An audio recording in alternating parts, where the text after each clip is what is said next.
जैसा कि आप जानते हैं कि मेरा जो पिछला वीडियो था वो वाईफाई पासवर्ड के रिलेटेड ही था।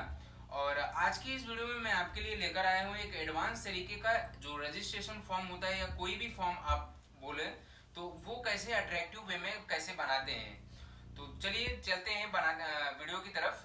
तो दोस्तों, अगर आप मेरे चैनल पर नए हैं तो प्लीज चैनल को सब्सक्राइब करिए और हाँ, बेल आइकन को प्रेस करिए। और वीडियो देखते टाइम आप बीच में थोड़ा सा भी स्किप मत करिए। अगर आपने स्किप किया तो अटकेंगे, लटकेंगे, भटकेंगे, जो भी है। तो चलते हैं वीडियो की तरफ और ध्यान से देखिएगा और आपको आई एम श्योर कि आपको जरूर आएगा। चलिए।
आपको किसी भी टाइप का वीडियो चाहिए तो हमें कमेंट बॉक्स में बताएं कि कौन सा आपको वीडियो चाहिए। और हाँ, जाते जाते आप एक लाइक तो कर दीजिए, और हाँ, जितना आपको हो सके उतना इस वीडियो को शेयर करिए ताकि दूसरे भी देख सके। और आपका अगर सपोर्ट रहेगा तो हम बहुत ही अच्छी तरीके की वीडियो आपके लिए लाते रहेंगे।